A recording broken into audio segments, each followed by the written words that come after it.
Hello and welcome. I appreciate you coming by. This is my January 2024 live stream. So I try to do one every month. I don't always. If you're new to this channel, this is Ancient Pottery, Andy Ward's Ancient Pottery. This is the best place online to learn about how to make ancient pottery today or primitive pottery. So hopefully you can learn something. I've got a lot of material to go through today. We're going to be looking at some examples of ways to fire. So we're going to be talking about different ways that you can fire primitive pottery, different ways that require no kiln, different ways of firing outdoors. And by far, I mean, there's way more ways to fire pottery than I'm going to cover today. So I'm going to show you some pictures. I've got a bunch of pictures of different firings that I've either done or been involved with, and we can talk about that, about how they're done. Go ahead and ask your questions. Any pottery related questions are okay. Just leave them in the chat and I will try to answer them all. But as I said, I'm going to talk about some ways that I know of, but there's a million more. And so if you know of some different ways of firing pottery that you want to share, go ahead and talk about that in the chat, okay? Let me know if my audio is good. Sometimes I have audio problems I don't realize until later. It's good to see everybody here. I'll look at the chat as soon as I can, and then I'll keep coming back to it throughout the course of the live stream, which hopefully will be 1 hour. So to start with, just to give you an update on things, I've got this Southwest Potters Gathering. So last year I had this Potters Gathering out at my property in the spring, and a bunch of people came out. We had a great time kind of camping out together and firing pottery, so that was fun. This year I wanted to do something a little different, and so what I've done is firing pottery isn't part of it because, well, we can fire pottery in the evenings if we want to, but the main focus of it this year is going to be 3 different activities. We're going to go visit some ruins, look at some collections of artifacts.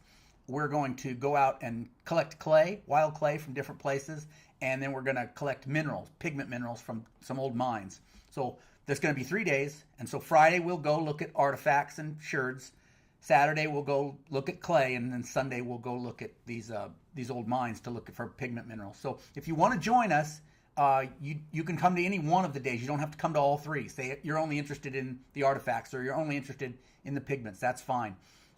But it is restricted this year to people that are supporting the channel. So it's for channel members or Ancient Potters Club members. So if you're a member of the Ancient Potters Club or if you're a channel member, then you're welcome to come. And you just have to RSVP to me. So send me an email. If you don't have my email, you can go to my website, which is ancientpottery.how. I think I have it right here. Let's see if I can turn that on. Go to my website. There's a contact form on there. You can send me an email through the contact. Just RSVP to let me know you're coming, what days you want to come. And also, if you don't want to camp out with us, that's fine too. If you're staying in a hotel in, Tucson or Benson or someplace, then we can arrange some other meeting place so you don't have to come clear out to the property. So it'll be a lot of fun. If you want to learn, if you want to come out and meet me, if you want to come out and learn a lot about primitive pottery and some of the materials and stuff, then it'll be a great opportunity. So think about it. I think, oh gosh, I don't have the date off the top of my head. Let me look in my calendar real quick. I think it's the very end of March. No, it's not. It's April.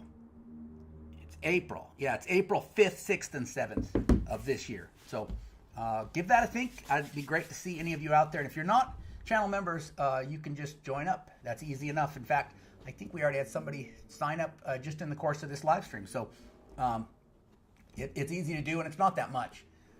And it supports what I'm doing here. It allows me to make more and better videos. It allows me to focus real intently on the pottery so that I can share what I'm learning with you. Okay? So let me get to the chat really quick, answer some of these questions, then I'll jump right into the content I have about firing pottery. Petra says, test pots from the same place become harder in a reduction firing than an oxidation one, maybe due to longer time. I break these pots under bricks and pour water poured in a bucket measuring the weight. Okay, so it's more of a statement than a question, Petra, but yeah, I mean, I could see that happening. I don't know why that is, but I believe I've heard that iron will flux in reduction where it won't flux in oxidation until much, much higher. So, and that's one thing, and that may not be the only one. There may be certain chemicals that are fluxing, like irons or something else, at those lower temperatures in reduction and causing it to get higher. That would be my thought. It's all theoretical. Chris in Kansas is here. Hey, Chris. Mary Dawn Palford. Jerry's here Andy, you having a good day? Yes, I'm having a great day, Jerry. It's a little cold today, but I got out and fired pottery yesterday, so I can't complain. Wolf Gaming, hello. Good to see you. Ren Pixie made it, of course, as always. Media Ear Soundtrack says good audio. I appreciate it. Jane White, audio's fine. Good. Judith Winter, hey folks. Hey Judy. Joshua Warner, hi Andy from Nevada. Thanks for the help so far. My question is, do you have any books, guidance on how to identify different Southwestern pottery? How can you distinguish 9 Mile polychrome versus Tonto? Okay, yeah, that can be really complicated. And the books that are going to teach you that are really technical archaeological publications. So if you were interested, for example, in that question between Tonto and 9 Mile, those are both Salado polychrome types, then there's a really good book, came out recently, and it's called The Davis Ranch Ruin, or The Davis Ranch Site, something like that. And I think it's published through Amaranth, and it's thick, and it's hardbound, and I don't know, it's like $50 to $75. It's not cheap. But Patrick Lyons, who's the author, or at least the person that compiled it, I don't know if he wrote all of it, editor, there's the word, he did a good job of breaking down the different Salado types in there. And so those types, those archaeological types, are often discussed in archaeological publications. So if you were interested in, say, White Mountain Redware, right, there's an old publication that came out, back in the 50s, I think. And sometimes you can find it online. It's like a PDF that you can just download. And it's called, I don't know, like White Mountain Redwares. The author's name is Carlson. And he breaks down the different types. Sholo polychrome has this, and then Pinedale polychrome has this, and he'll break it all down. But most of that is in like real technical publications. But the advantage of that, a lot of those are online. You can download them as PDFs. I don't know of like a book that's just like field guide to Southwestern pottery, although that would be great. Mary, hello. What is the thickest you can be safely fired? Yeah, I get this a lot. I don't think a pot can be too thick to be fired, as long as it's properly preheated. The danger is the thicker the walls of your pot are, the more likelihood that there's some moisture inside there that's going to explode the pot when it starts to get heated. And so the thicker your walls, the more you have to preheat it. You might stick it in your oven and let it sit there and just kind of cook for hours just to make sure you got all that moisture out before you fire it, if you've got thick walls. But I don't think there's a limit, like I won't fire something that's over an inch thick. I just really, really carefully preheat it if it's super thick. Chris, I've been doing some experiments with metal bucket firing. It gets real hot, and I think adds some flexibility when firing in different climates and situations. Relatively safe and not messy. Chris, is that similar to what Wes went over in his most recent video? Because I know he was firing with a bucket. I'm going to talk about some bucket firing in here. Some of my slideshows have to do with that, so you might enjoy that. Ren Pixie, any experience using a Dakota firehole for firing? No, I've never used a Dakota firehole, but my friend Chad Zuber uses the Dakota firehole all the time, and he makes some really strong, resilient pottery with it. So I know it works, and it's also very efficient. When I build a fire on the surface of the ground, like you've probably seen me do, most of that heat is going off into space or rising up, into the atmosphere, and so you're losing it. The only amount of heat you're getting is the small amount that's interacting with the pottery on the inside. Most of that heat is being lost. So it's very inefficient. You're using a lot of fuel to fire the pottery than you would need to otherwise. So the Dakota firehole kind of concentrates that heat right where you need it on the pottery. Allows you to do it with just, a handful of sticks. So, I don't have any experience. I can't give you any advice on it. But it's a good way to do it. Also, I'll be talking about some primitive kilns in this presentation today. So you'll get some ideas there on other efficient ways to fire pottery. Desert Drifter. I'm very interested in trying to replicate St. John's black on red polychrome. Any chance you'll be doing a video in the future? Did I do a video? I made St. John's. Let me show you. Hold on, it's right here. This is my St. John's bowl that blew up. So it only got had moisture in the bottom, but then it got super hot because the wind was blowing. So it's actually exploded and then it warped. So the different little chunks are kind of warped up in weird angles. So that's my St. John's polychrome. No, I don't have a video planned, but my next project for a pot I'm going to make is actually showing Sholo polychrome, which is related. It has similar materials. The red, that kind of orangey red, the black mineral paint, the white clay slip paint. So it's going to have some similar stuff, and so you might get something out of that. That'll be, I just finished the first pot for the Ancient Pottery Challenge this year, which was the Pinto Polychrome bowl. That's this one here. I just fired this yesterday, so you can see that came out okay. And then I'm going to start on that Sholo polychrome jar probably this week. So yeah, I mean, we'll cover some of the technology for St. John, so I think you'll probably get something out of it. You should drive that field. So yeah, I could make that. I could write that field guide, but you know, oh, there's a website. I'll tell you what. There's a website that the state of New Mexico runs, and it's called, I don't know, Pottery Identification or something. I'll put the link in the doobly-doo later. So like, I can't add it to the doobly-doo of this video right now while I'm live streaming, but once I'm done, I'll go in and add the link to the doobly-doo down below there. And there's a site that the state of New Mexico runs and has a lot of prehistoric Southwest pottery types in it, and with pictures and descriptions, and that's a pretty good place to start. Also, the University of either the University of Northern Arizona or Northern Arizona, the Museum of Northern Arizona, Northern Arizona University, Museum of Northern Arizona. I'm sorry, I'm getting the words mixed up. Has some stuff on their website as well. So I'll link both of those down the doobly-doo. So check back, in a couple hours, and that'll be there. And that they're okay. They don't cover everything, but it's a good place to start. Yeah, the trouble with writing that field guide is it's going to be a lot of work, and I think it's going to have a pretty limited, field of interest. I don't think you'd sell too many of them. So I'm more interested in writing that book about, how to make primitive pottery, like the Primitive Potter's Bible, or something like that covers all the basics: wild clay, processing clay, building pots, firing, pigments, the whole thing kind of spread out. There's an old book called Primitive Pottery by, what's the name of that guy? Somebody posted it on Facebook recently. Let me look it up. There was an old book in like the 70s about primitive pottery, and it was really good. I have it. I wish I'd have brought it out here now. And he kind of covers that, but a lot of his information is Hal Rieger, Riegger. And the name of the book is Primitive Pottery, and that's, it's kind of outdated, and it didn't go really deep in different areas. He just talks about what Hal did.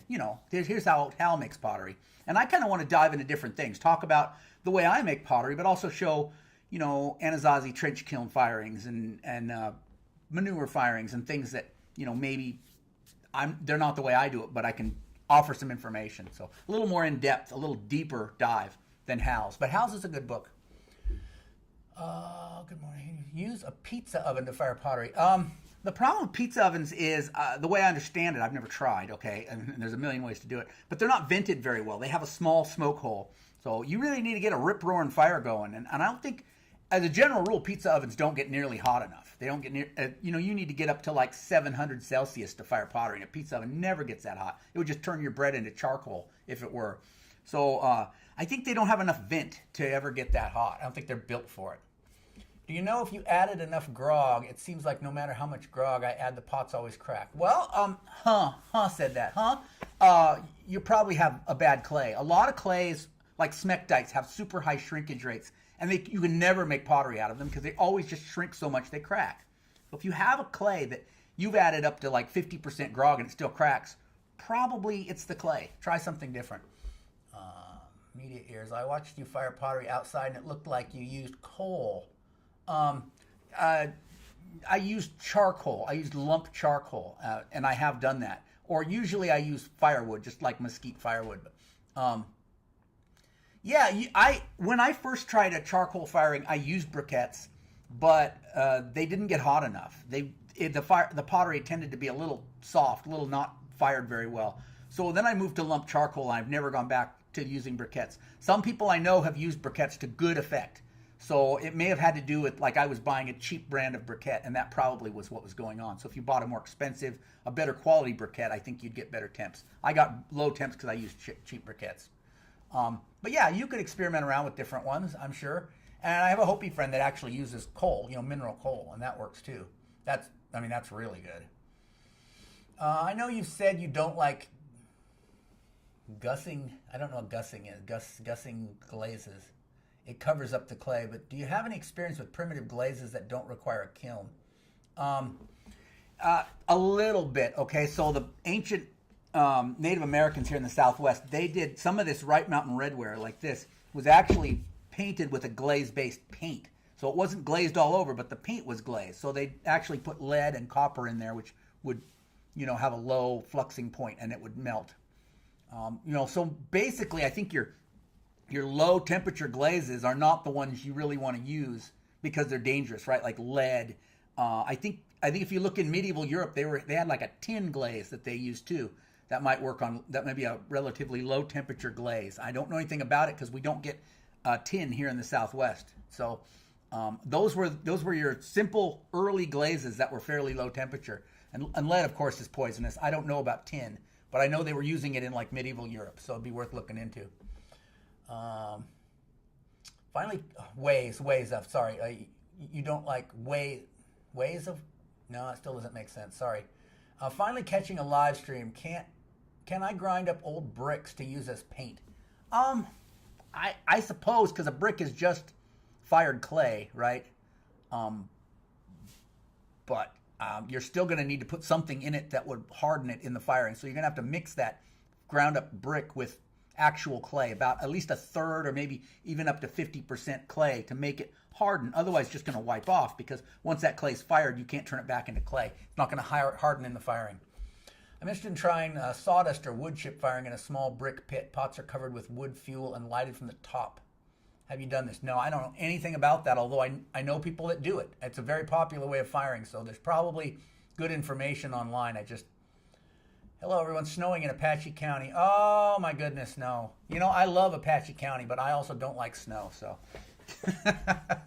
All right, let's dig into the content I have today. Let's talk first about ways of firing. This is some Native American firing. This particular picture was labeled as Zuni. I don't actually know if this is Zuni or not, but in the archaeological record, we're often looking for ways that the prehistoric people fired, and there's not much evidence. So up in the Four Corners region, they get those trench kilns, but down here, there's almost no evidence for how they fired prehistorically. Now, up where they have the trench kilns, we find that they're way away from the village, sometimes miles away from the village, where it was easier for them to carry the pottery out to where the fuel was than to carry all that fuel back to the village. And so when I'm looking for ancient kilns, ancient firing pits, I'm often looking out away from the village, thinking that's the standard. But here we have them firing right in the middle of the pueblo. So that's not always necessarily the case. This would have been a dung firing. After the Spanish brought livestock to the Southwest, then a lot of the pueblos started firing with manure. This is a group of Native Americans that do not fire with dung. This is a Tana Autumn woman out here on the reservation just west of Tucson, and she's firing with mesquite wood, which is what I use. And here's some more Pueblo women firing with manure. That's a big firing, and they've got a lot of manure there, and it's making a lot of smoke.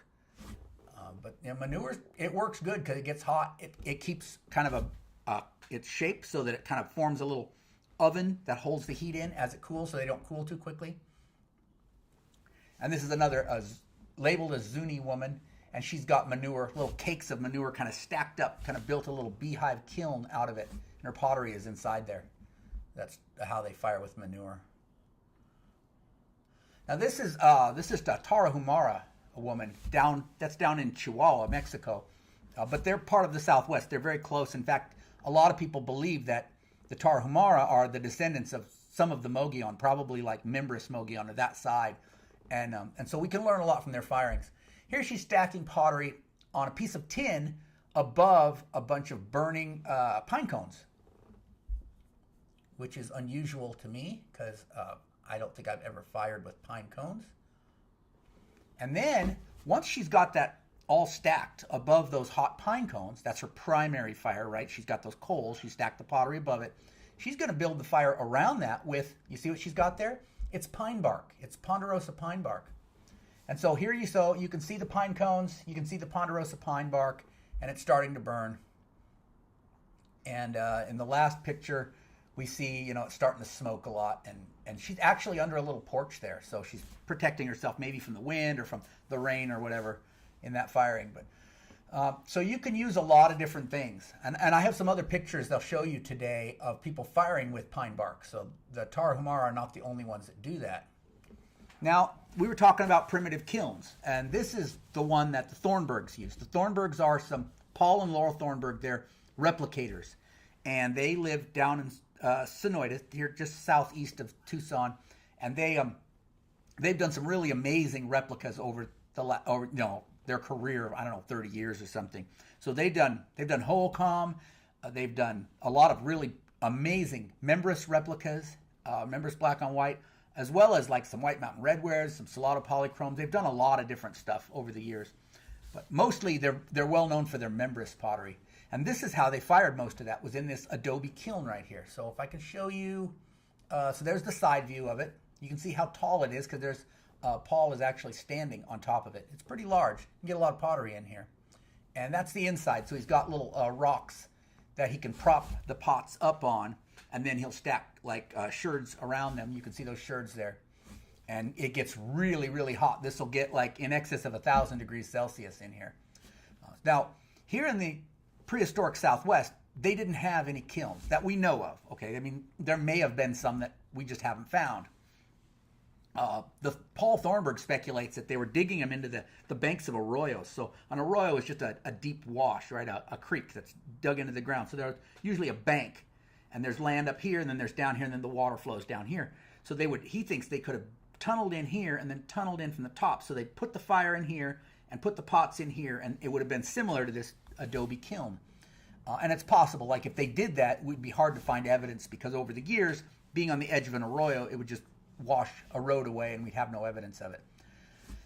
But here in the Americas, there were kilns like this used. In fact, if you go down into Mexico, deep into Mexico, central Mexico, they used kilns like this to fire pottery in ancient times, and clear down into South America, Peru and such. And in fact, I know some replicators down in like Argentina and Chile who make some beautiful polychrome pottery, and they fire in kilns very similar to this. So it's a great way to fire. I built one at one point, and I never could really get the firing method figured out, or I didn't build it with the right specs. I don't know. This is mine. This is the Adobe one I built, and you can see I would load the fire in that hole in the front.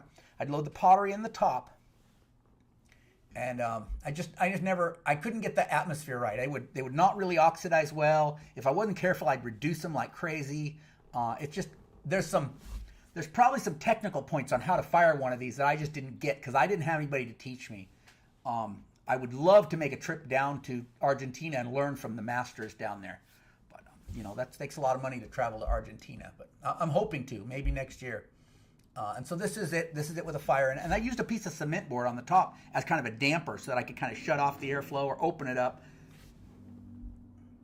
And then down inside, I had this piece of expanded metal sitting on. I had rocks kind of jutting out of the concrete, jutting out of the adobe in places, just to hold that sheet of expanded metal. And then I could stack the pots right on top of it. And that's what it looks like with the fire going and the pots in it.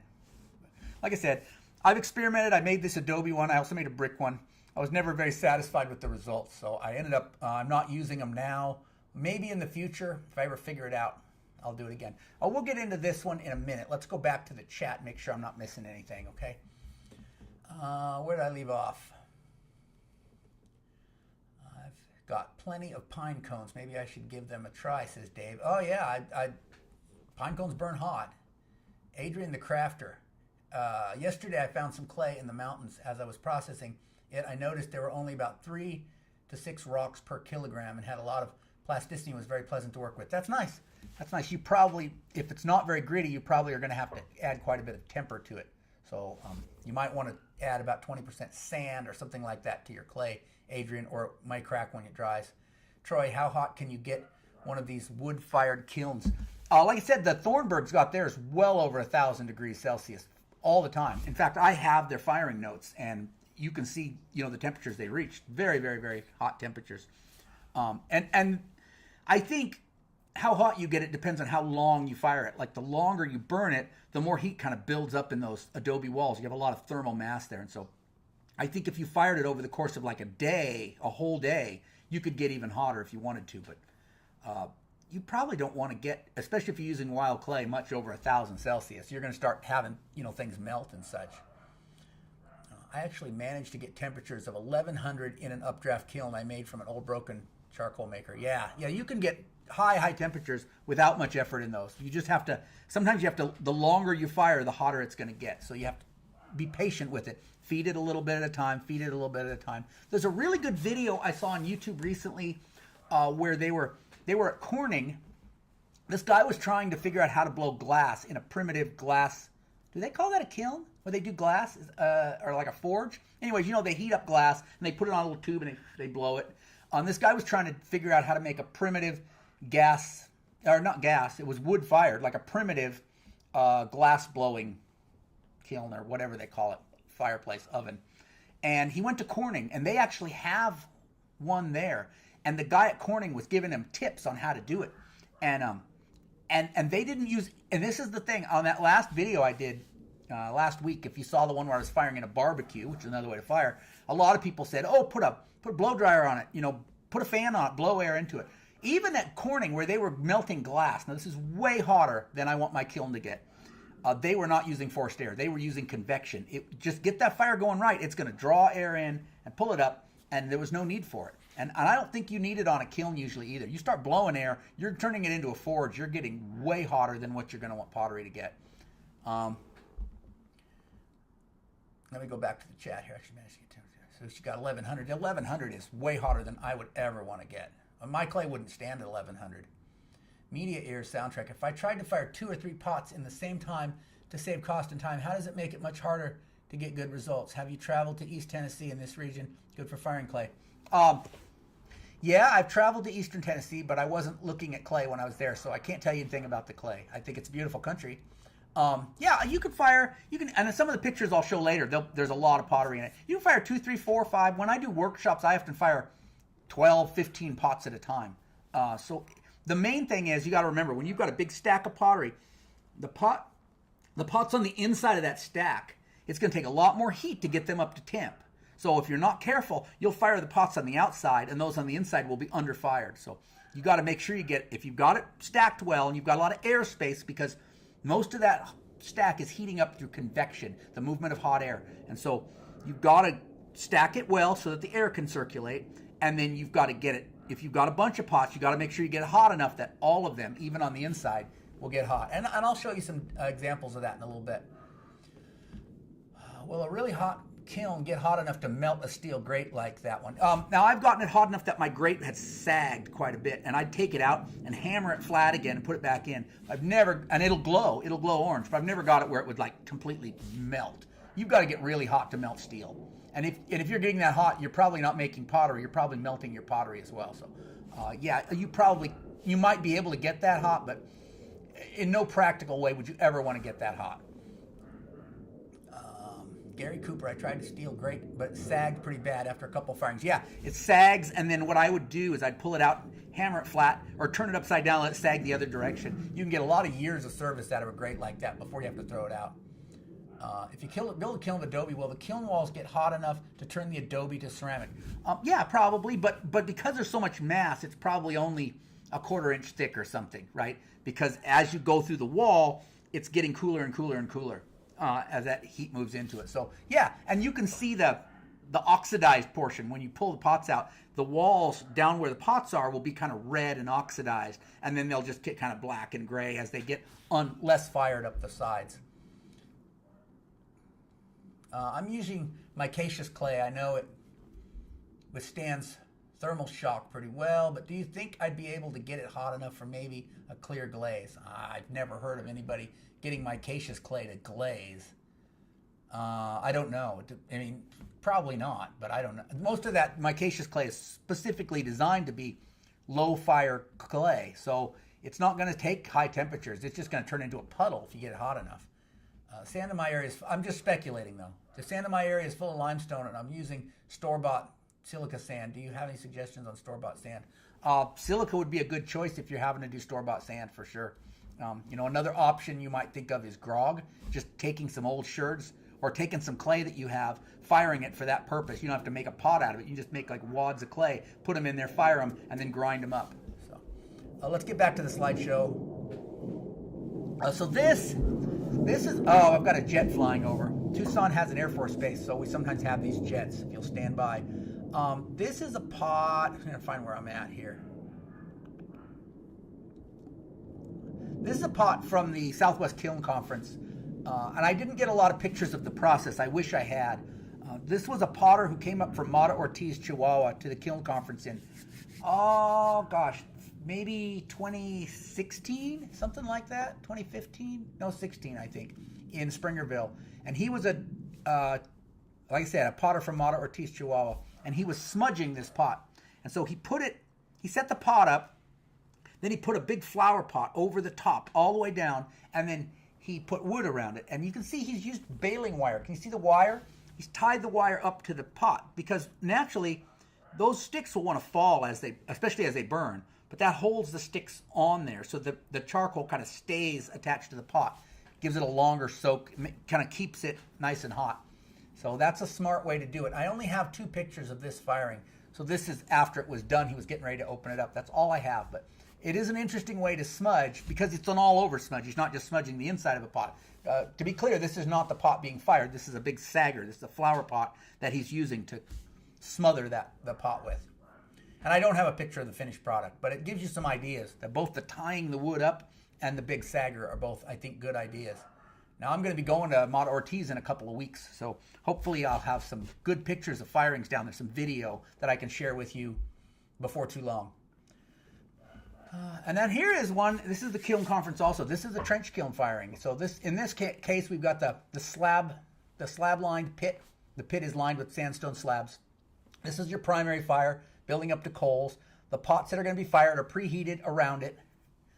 And then when that's done, they're taking slabs of sandstone and they're placing them in the pit here. And then they are stacking the pottery on top of those sandstone slabs. That way you get good air circulation. The pots come out nice and bright and not dark. If you'd stack the pots right on top of the charcoal, they're going to be dark. They're not going to oxidize well.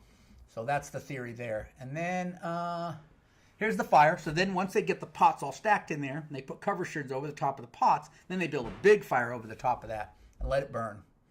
And then they smother it later, and then they pull the pots out. And they'll be nice and clean and kind of reduced in that there's no oxygen in there when the pots are cooling, and so the whites stay really, really bright white. Instead of like, if you look at the whites I got on this, they're a little bit yellowy because this was fired in an oxidation fire. That's how they do that organic paint fired black on white pottery from up in the Four Corners area. The interesting thing about this to me is the size of that kiln. It's really, really small. So over the years, the kiln conference has become more and more popular. And so the last 2 years that we've done it, well, because the one in Silver City didn't happen because it got rained out. The last 2 kiln conferences where we fired pottery, we had these massive, massive kilns, and we fired like 100 pots, just ridiculously big. This was back in the day when, there were maybe a dozen pots or something in that fire, and that kiln is really small. So what they're hoping to do next year, they were talking about, is they're going to actually like charge people per pot that they want fired, and in the idea that maybe they would reduce the size of the kiln because it's a lot of work, especially for the people that are cutting the firewood and the people that are loading the kiln and running the firing and stuff. This is Sherilyn Caver right here, so it's just gotten really, really big and out of hand. So I know it's the same way with the oxidation fire, although I don't have as many pots as they do. I've always got tons and tons. This year we did 2 different firings. One that I was in charge of, and another one that I put some of my students in charge of, and I kind of kept an eye on it and gave them advice, but just because there was so much to fire. So I think charging per pot might help keep it a little more manageable.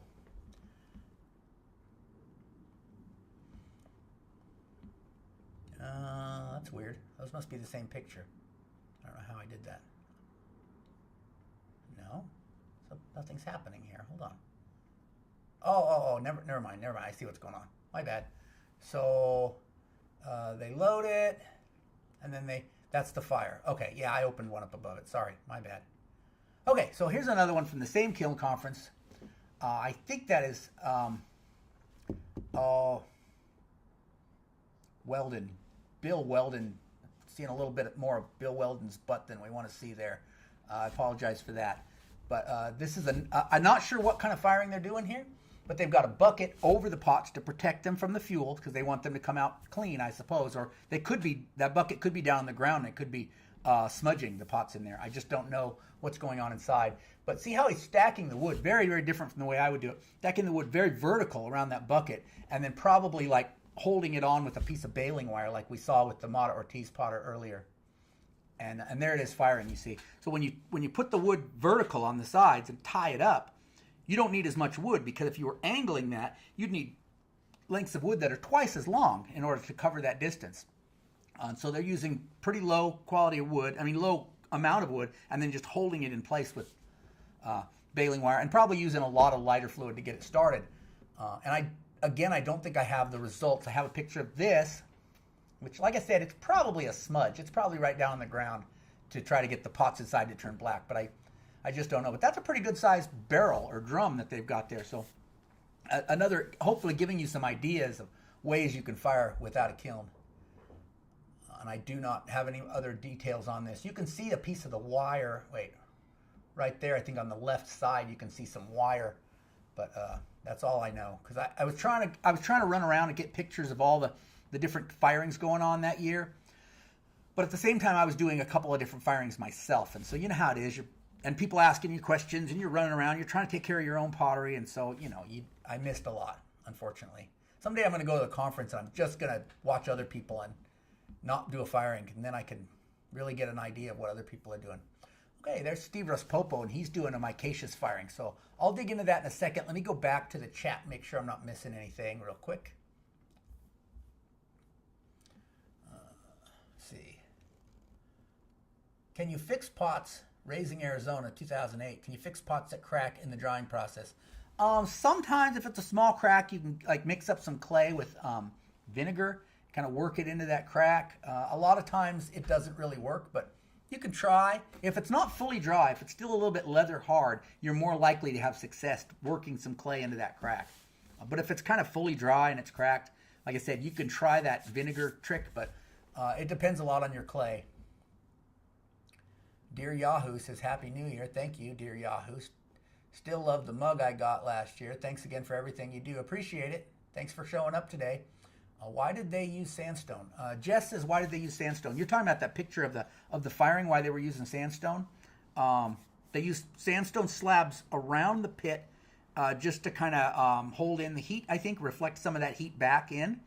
And then sandstone on top of the coals to lift the pots up off the coals. So sandstone is just what's common up in the northern Southwest. There's a lot of sandstone, and it makes nice flat slabs, so it works good for that. Petra says, you could also determine if a kiln was used by looking at a section of ancient sherds. If they are fully oxidized or reduced through, then they were probably fired for a long time in a kiln. Oh yeah, for sure. Like a cross section of the sherd. So I've got a bunch of prehistoric sherds here, and a lot of that has to do with the clay too. So he's talking about actually looking at a cross section of the sherd, and sometimes you can see. These aren't very clean, so you probably can't see any good examples. But sometimes you can see black inside where it didn't oxidize a lot, and sometimes they're clean and red all the way through where they oxidize like crazy. This one's red all the way through, for example. So, yeah. Christian Estuhuizen, sorry, probably botched your name. Hi, Andy. Do you have any knowledge about ancient pottery in the Netherlands? No, I'm afraid I don't. I think there's some really amazing stuff that came out of Europe, especially in the Middle Ages and stuff. But I am not the person to ask. I don't know much about it. There's some good replicators over in Britain that I know, like those guys at what do they call that? Potted History. They have a YouTube channel too. If you look up Potted History, and they do a lot of European stuff. They do Roman pottery and different things as well. So you might check them out. Adrian the Crafter, I started by making flutes, which I still do today. After that, I wanted to do pottery, but after the first firing, my pots exploded. So I started watching your videos. On the next firing, none exploded. Yeah, there you go. Good deal. Yeah, you can get by that exploding thing. Jess, oh, I'd like to know about ancient pottery from the Netherlands too. Do you have any? If you have to use sandstone or the alternatives, use whatever you have. You know, like I'm here in southern Arizona, sandstone is pretty rare. I just use whatever I have. You know, so use what you have. I think if you're using any kind of rocks in your firing, so for example, yesterday I was firing this bowl, and I propped it up off the ground on 3 rocks, you know, to keep it off the coals. And I looked around for rocks to use in my firing. These are what we call kiln furniture, but they're just rocks. And so when I was looking for rocks that were porous, rocks that they weren't dense, right? So if you have a rock that's really dense, like a big piece of quartz or something, there's a good chance there could be some moisture in there that when you heat it up, it's going to explode. It could break your pot. So I'm looking for rocks that, and maybe they're not sandstone, but they're porous like sandstone. They have a light texture, a grainy texture. So like granite can sometimes be kind of porous. Not all granite, but some granite is pretty porous. And so those would make good, kiln furniture as well.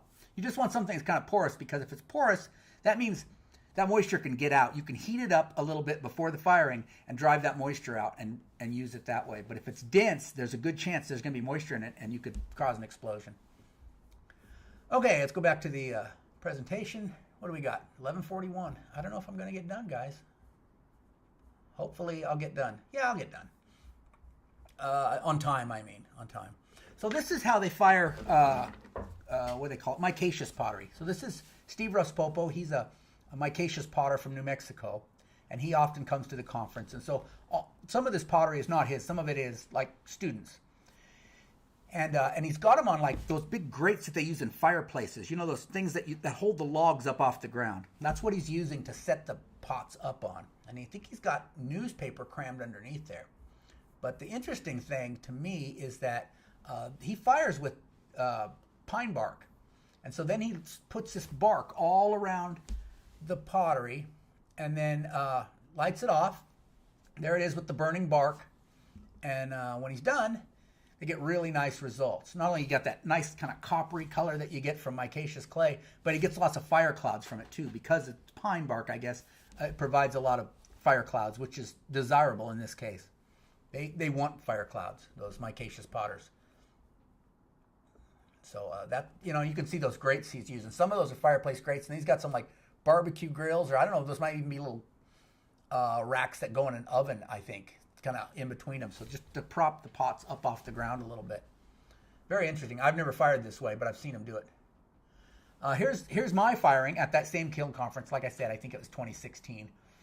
And I actually, most of this pottery is mine and Clint Swink's. And I'll tell you a story. I broke all of Clint's pottery. So Clint Swink, if you know who he is, he kind of figured out the Anasazi trench kiln firing back in like the early 90s. And so he's done a lot of like black on white smothered firings, and he's really good at it. And so then he started coming to the conference in like 2015, and he saw I was making polychrome, and he was really interested in that. And he said, "Oh, I'm gonna get into polychrome." So he went home and he asked me questions about different materials. I sent him some stuff, and he made 3 or 4 really beautiful polychromes. He did like a St. John's polychrome. He did like a Tonto polychrome. He did some beautiful pots and brought them. And then I fired them. He said, "Oh, you fire them because you know what you're doing. You go ahead and fire those for me." And I broke them all. So here's the thing, right? He was firing up there in a trench kiln. In a trench kiln, the pots are sitting down under the ground, right? And then the fire is up over the top. And there's a cover sherd between the pot and the fire. So the pottery heats up pretty slowly because that fire starts burning on top of it. Slowly heats up those pots underneath. And then they never cool off quickly because once the fire starts to burn down the coals, they put dirt over the top and smother it all. And so they don't need as much temper in their clay as I do down here because of my firing process. The pots heat up super fast and they cool down really fast. So there's this really sharp spike.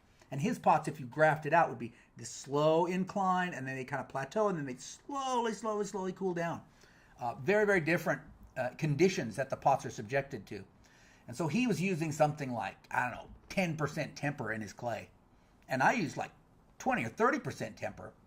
So the difference meant that his pots just cracked and broke because they couldn't take it. I felt real bad. but that's the nature of it. So that's the same firing. So you can see that there's very few. I can go back to the first one. There's very few cover sherds here. There's a few little bits, and mostly they're just to keep coals from falling down into those voids, so we keep that air circulation going. Most of the pots are exposed, but they're turned upside down so that the part that gets the fire clouds are the bottoms, the outsides of bowls, places where it doesn't matter. All the decorated parts, for the most part, are inside, kind of protected. So there, I stacked the wood around it. I'm getting it going. I'm probably blowing on it, trying to get the fire to burn. And that's afterward.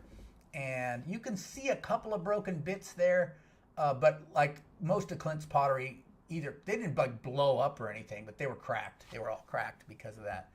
So kind of a sad story, but it's a good way to fire. It's a good way to fire. And I fire usually that way. In fact, I fired that bowl I've been showing you yesterday. I fired it just like that, right on the surface. And here's another example, same kind of firing, okay? So I've placed, I've placed some pots upside down on rocks. They're not sandstone. They're just whatever I had available out where I was, over my primary fire, my coals. And then I've got, this is a pookie, with like a perforated plate. See the holes around it, the little one there. And then I've got a couple of little cover sherds protecting different areas, but for the most part, there's no cover sherds. And then the wood is stacked around that and burned. And when you're done, you know, the pottery all comes out pretty good. So that's that method. And it, you know, that's, if you watch my videos, you've seen that done. And there's really no big surprises there. It's pretty straightforward. You know, but you do have to remember you have enough temper or your pots will not take it. Now here's an experimental pottery firing I was trying at one time. Looks real similar to the way I fire now. There's like a shallow pit. There's a primary fire, there's hot coals. The pot is sitting upside down over some rocks. But I was trying to fire with grass. So if you look on YouTube, there's some really good videos of people, I don't know, like Africa or India, kind of, you know, people that still live close to the land, firing with big bundles of grass. And so I thought, wow, grass. We have lots of grass around here. But I tried several times and I never got it to work. The trouble is, as the grass burns, it makes this like real dense charcoal, little pieces of charred grass, and it just kind of falls down and it just smothers the pottery, something fierce. There's no way I can figure out to do it without that happening. That's how grass burns. And so the pottery, it always comes out black. It's a mess, and that's the result of firing with grass. Now, like I said, people do it, but just like the primitive kilns that I couldn't figure out, there's some trick to it that I don't know, right? But yeah, you can look on YouTube. There are some really great videos of people firing with grass. Now here's one that I was messing around with. This is a little organic painted pot. It's propped up on a tin can that's buried in the ground there. So that's my primary fire, kind of around the tin can. And then I've got the wood, and in this case, I've used some baling wire, like you saw in some other videos, to kind of hold that wood close to the fire. And then I burned it. Here it is burning. And what I don't show, what I haven't shown in the pictures is I had another can, like a menudo can, over the top of that little pot, and it was propped up on some rocks so that we could get air under it. So it was a menudo can with holes in it, so we get air circulation, but to keep the fuel off the pot. So the fuel is pretty close to the pot, but there's a layer of, you know, metal between the pot and the fuel to keep it clean. And you can see, oh crud, you can't see it here, it's off screen. Can I move that? Hold on a second. I don't know if I can move myself over. Won't let me. So right underneath my face, right underneath my face over there, you can see the can that I'd used over it. So there was like a big can. So it worked out real good. I did 2 different pots. You can see there's one fired and one not fired. It worked real good. This is when I was first trying to figure out organic paint. It was a good way to do it, to get that good carbon black designs from organic paint and keep the fuel off the pottery. Oh, here's the big galvanized tub. So this was learned from my friend Ron Carlos, who passed away last year.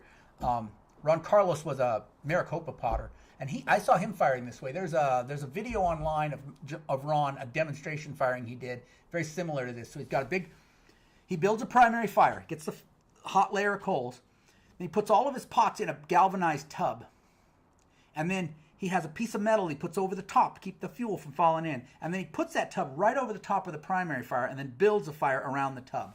So this works pretty well. So you can see I have a piece of sheet metal over the top of the tub with the corners bent down just so it's kind of rounded. And then that's my son and I are stacking firewood around the tub.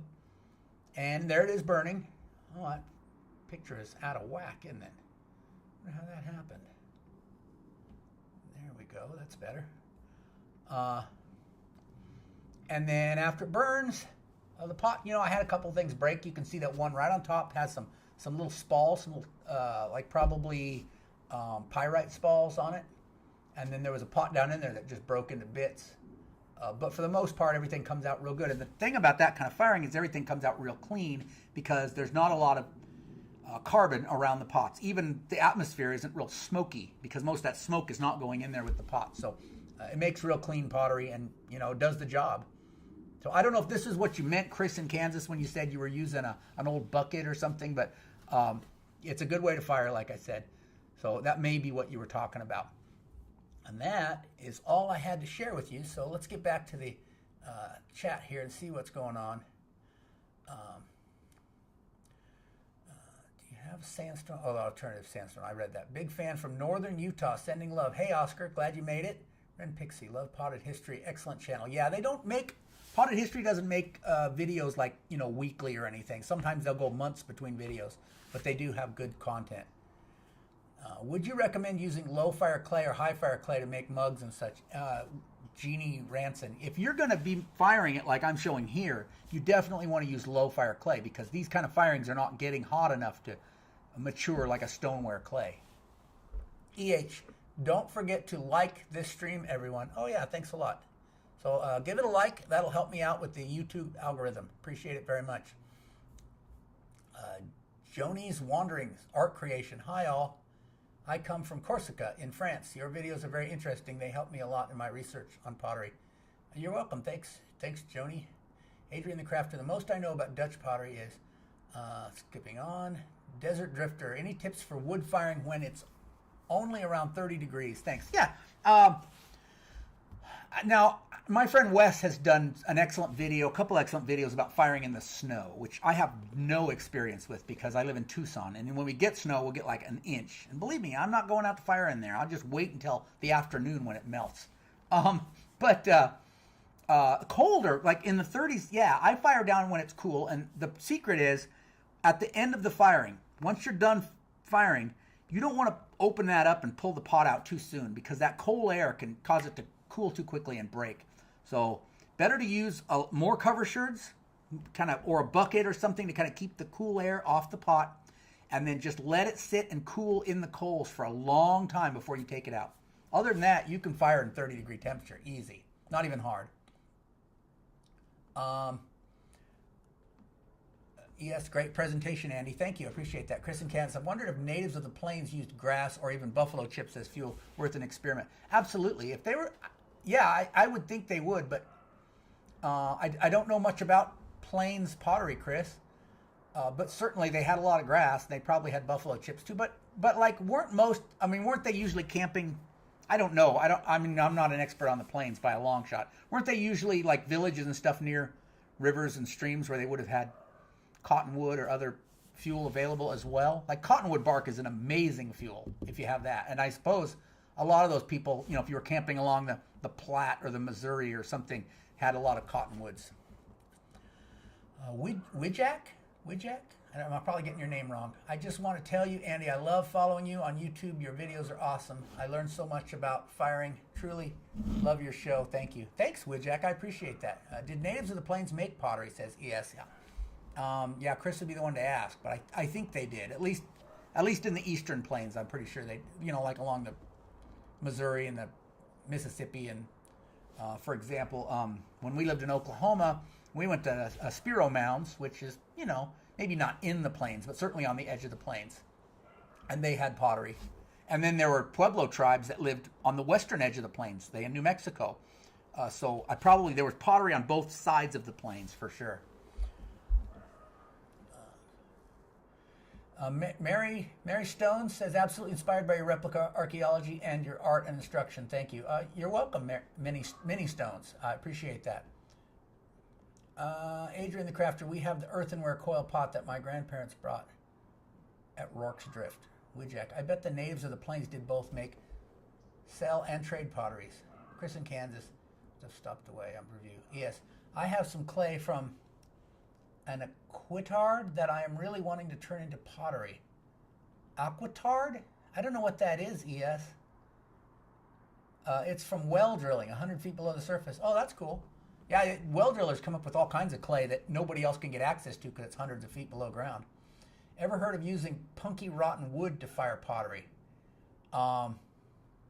You probably could. It would smolder similar to coal, I would think, but you know, I've never heard of anybody doing it, so I'm not really sure how doable that is. But I mean, hey, if you have a lot of punky rotten wood, give it a try. But my experience with punky wood is it's often damp, so you would want to bring it like onto a porch or into a garage, someplace where it could be dry, and let it sit for maybe months to make sure it's really dry. So one of the things that's going to affect the quality of your the temperature of your firing using any kind of wood is going to be the dryness of it. So like yesterday when I did this firing, we had rain. I had wanted to fire this a few days ago. Oh, Delilah, I'm sorry. Delilah. We had rain a few days ago, and then it never really heated up. It got sunny, but it was like 50 degrees every day, and I thought, the firewood's not going to dry out. And I needed that firewood to dry out so I could get a good hot fire for the pottery.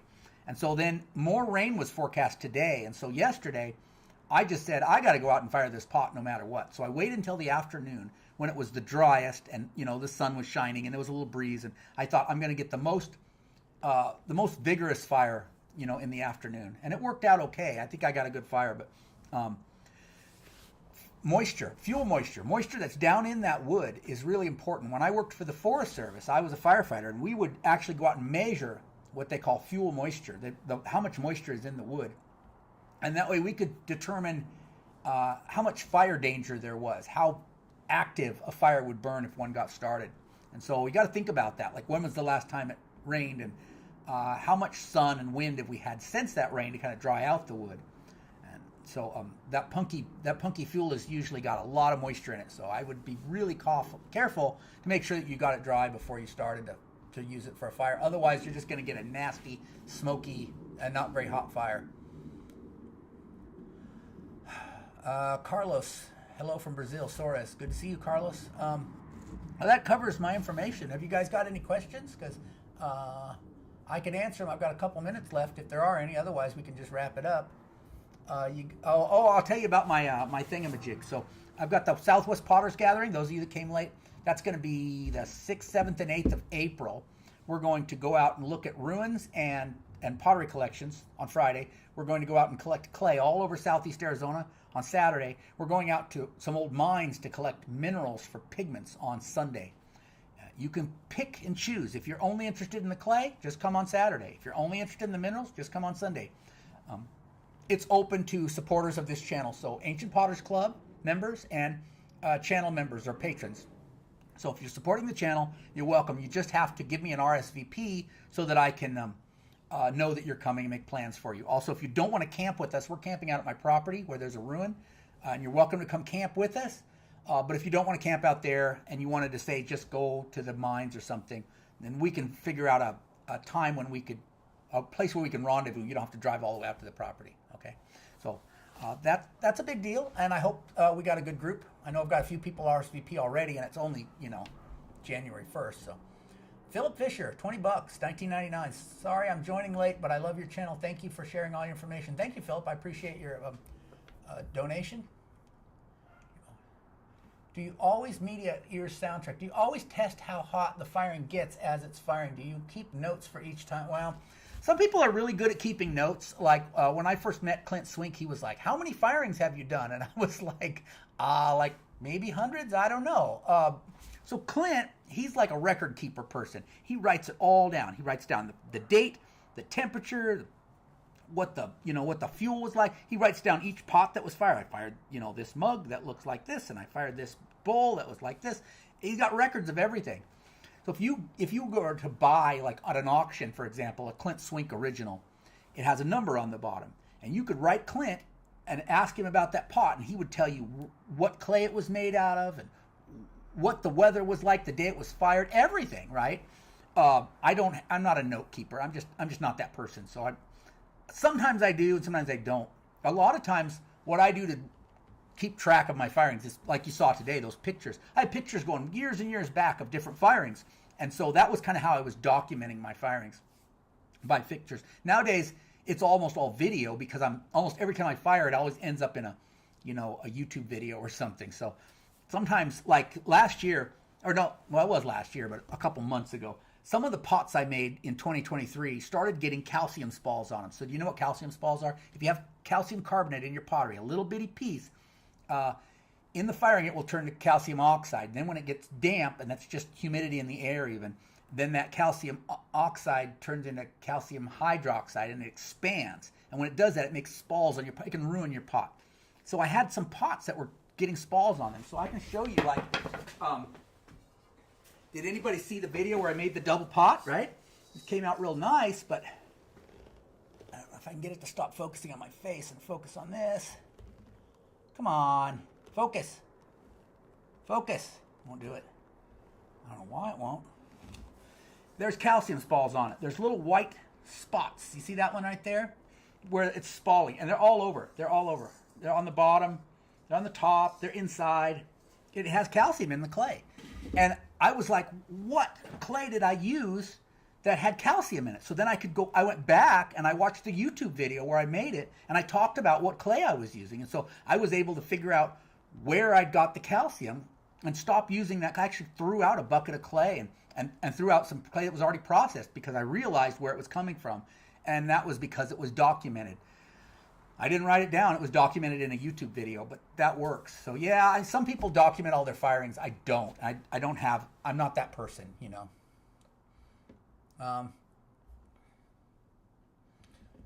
Thanks for sharing your work and knowledge. Very inspiring. Checking your resources and then give it a try. Natalie Miles. What's the type of firing that gives the hottest temperature? Obviously not including kiln firing. Yeah, probably those primitive kilns. Of the ones I talked about today, probably those primitive kilns. Some people say that you can get hotter in a pit, but I haven't found that so. You can easily get 900 to 1,000 degrees on the surface with wood. You've got a lot of oxygen on the surface. In the ground, you might be holding on to a little bit of heat, but you have a lack of oxygen down there just naturally. Of course, if you've got something to feed oxygen to it, like a Dakota fire pit or something, well, that's a different story. So yeah, you can get really hot on the surface if you're careful. I went to Hopi and watched a couple of coal firings a couple years ago. I did a video about that, and I measured the temperature in those coal firings, and I was surprised that they only got up to about 950 degrees Celsius, because I can get 950 degrees Celsius with wood easy if I try. So I expected the coal to get hotter than wood, and it doesn't. Adrian, wish I could come, but I live in South Africa and can't fly there. Yeah, it's a long way from South Africa. Glenn Phillips, all God's good blessings to you and your family. Thanks you, Glenn. Relic Adventures, if you're putting two handles on each side of a pot, how do you make them even? I made my first quilt pot earlier, but the handles are offset. Yeah, I don't know. You just gotta kind of eyeball it. That's what I do. I don't measure or anything, but I eyeball it, and sometimes you make mistakes, but one of the things I always try to tell people is just, you've got to kind of embrace the wonkiness. When you're doing just handmade pottery, just go with it. If you go to a museum and start handling pieces of pottery, you'll find that they're all wonky. They're all a little lopsided or uneven, and maybe they sit crooked or something. It's okay, But as you get more experience, I think you'll get better at making your handles more even as well.